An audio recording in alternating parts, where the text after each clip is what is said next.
Selamat pagi Bapak Ibu Saudara yang dikasihi Tuhan. Kita kembali berjumpa dalam Hikmat Pagi Keluarga. Dan hari ini, hari yang indah, hari yang spesial, saya bersama dengan keluarga Bapak Ibu Antonius Heru. Pak Antonius Heru boleh memperkenalkan anggota keluarganya. Silakan. Selamat pagi Bapak Ibu yang terkasih di dalam Tuhan Yesus Kristus. Selamat pagi Pak Utomo. Mengucap syukur untuk hikmat pagi pada hari ini. Saya Antonius Heru Haryanto, ditemani istri saya Yeni Puspa Wijaya. Kami mengucap syukur, semua adalah karena kasih karunia Tuhan, kami boleh beserta saudara sekalian. Kami dianugerahi 2 orang anak, 1 anak putra kami, Kurniawan Eka Chandra, dan 1 putri kami, Meliana Ella Chandra. Tapi sayang untuk 2 orang anak ini berada di Yogyakarta. Mari dengan sukacita kita memujikan dari NKB 3, Terpujilah Allah.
Mari sebelum merenungkan firman Tuhan pada pagi hari ini, kita masuk di dalam doa.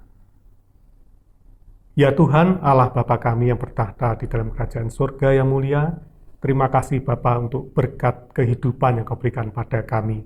Terima kasih Bapa, semua adalah anugerah dan kasih karunia-Mu saja.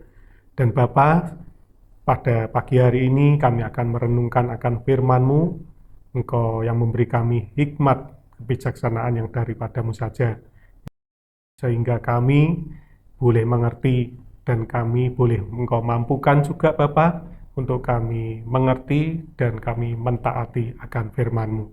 Terima kasih Bapa, hanya di dalam nama Tuhan Yesus Kristus kami berdoa dan mengucap syukur. Amin. Hikmat pagi pada hari ini akan mengambil tema bijak, dengan bacaan yang terambil dari 1 Raja-Raja, pasalnya yang ketiga, ayatnya yang ke-8 sampai dengan yang ke-10. Demikianlah hamba-Mu ini berada di tengah-tengah umat-Mu yang Kau pilih, suatu umat yang besar, yang tidak terhitung dan tidak terkira banyaknya. Maka berikanlah kepada hamba-Mu ini hati yang faham, menimbang perkara untuk menghakimi umat-Mu, dengan dapat membedakan antara yang baik dan yang jahat. Sebab siapakah yang sanggup menghakimi umat-Mu yang sangat besar ini? Lalu adalah baik di mata Tuhan bahwa Salomo meminta hal yang demikian. Demikian sabda Tuhan. Syukur kepada Allah. Saudara-saudara, Dr. Spen adalah seorang pendeta Protestan yang ternama.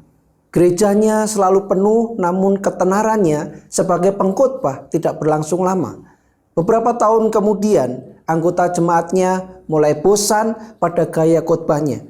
Para anggota jemaat yang bosan menilai bahwa kepandaian Dr. Spen telah menurun.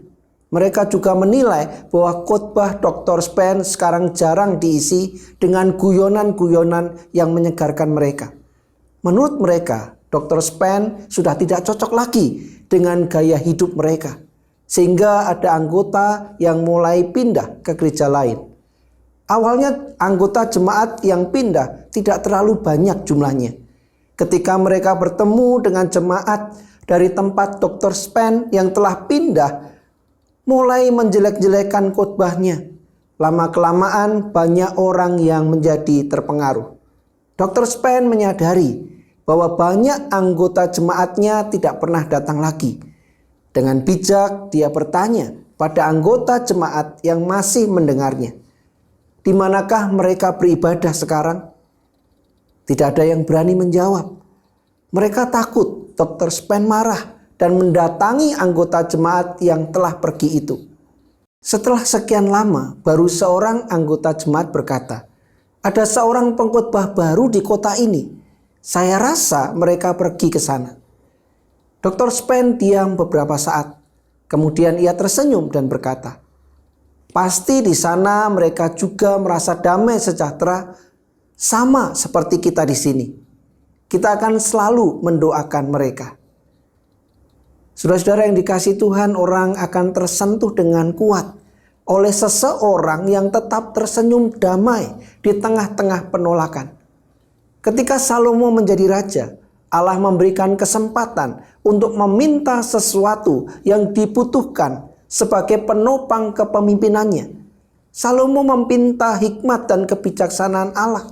Salomo meminta hati yang paham menimbang segala perkara, dapat membedakan antara yang baik dan yang jahat. 1 Raja-Raja pasal 3 ayat 9. Salomo tidak meminta umur panjang atau kekayaan atau nyawa musuh, sebab ia tahu semua itu tidak akan dapat menolongnya menghadapi masalah-masalah hidup. Hanya hikmat dan kebijaksanaan Allah saja yang diyakini Salomo mampu menolong menyelesaikan tantangan dan pergumulan-pergumulan kehidupan. Keyakinan Salomo terbukti saat ia harus menyelesaikan pertikaian dua ibu yang memperebutkan seorang bayi. Dengan hikmat dan kebijaksanaan Allah, Salomo mampu berbuat yang tepat untuk membuktikan ibu yang jahat.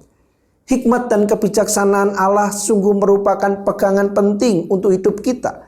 Kita akan berhasil dalam hidup kita bila memiliki hikmat dan kebijaksanaan Allah. Dengan berpegang pada hikmat dan kebijaksanaan Allah, kita tahu berbuat, berpikir, dan berkata yang benar dan tepat dalam setiap hal yang kita lakukan. Sama seperti Dr. Spence yang senantiasa tersenyum sambil terus berbagi senyum kepada semua orang dalam kesedihan. Menghadapi situasi zaman yang begitu cepat berubah, kita membutuhkan hikmat dari Allah sehingga dapat membedakan manakah kehendak Tuhan dan yang berkenan kepadanya. Setiap anggota keluarga agar memperlengkapi diri dengan berbagai hikmat dan pengetahuan sehingga siap dalam menghadapi tantangan zaman. Saudara, hikmat tidak hanya dibutuhkan oleh seorang seperti Salomo yang menjadi raja bagi Israel, melainkan juga merupakan kebutuhan kita bersama sebagai bangsa yang terpilih, imamat yang rajani. Amin. Mari kita berdoa. Bapa yang baik, kami bersyukur di akhir pekan ini kami diingatkan kembali bagaimana kami hidup sebagai keluarga dan pribadi yang bijak. Kami membutuhkan hikmat-Mu, kami membutuhkan kebijaksanaan-Mu. Oleh karena itu tolong kami Tuhan, supaya hari-hari kehidupan yang kami jalani yang tidak mudah ini tidak kami jalani dengan kemampuan diri kami, tidak kami jalani dengan pengalaman kami, tapi kami boleh hadapi dan jalani di dalam hikmat dan kebijaksanaan Allah. Tolong kami semua hari ini, dan kami percaya bahwa Tuhan memberi yang terbaik dan Tuhan menolong kami untuk memilih yang tepat. Di dalam nama Yesus kami berdoa. Amin. Kohan dan Ci Yeni, satu tema yang sangat menarik dan sangat penting dalam kehidupan kita.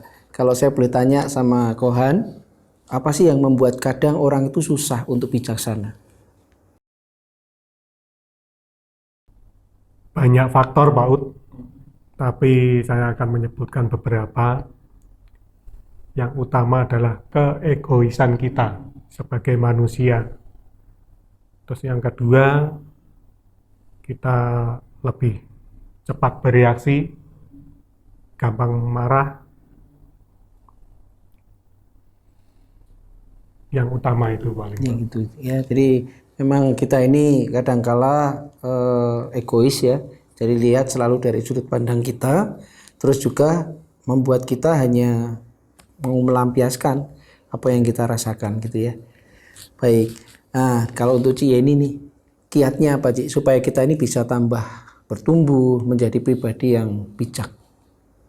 Seperti firman yang bersama-sama kita renungkan pada pagi hari ini, kiranya kita juga seperti Salomo yang dengan rendah hati memohon hikmat kepada Tuhan, sehingga di dalam menjalani kehidupan kita dapat menjalaninya dengan penuh kebijaksanaan. Oke, baik. Terima kasih. Kita perlu minta hikmat ya. Kita terus minta hikmat supaya kita juga terus dibentuk menjadi pribadi-pribadi yang bijaksana. Bapak Ibu Saudara yang dikasihi Tuhan, biarlah hikmat pagi, keluarga pagi hari ini sungguh menjadi berkat buat kita semua. Selamat menikmati hari ini dan Tuhan menyertai kita semua. Amin.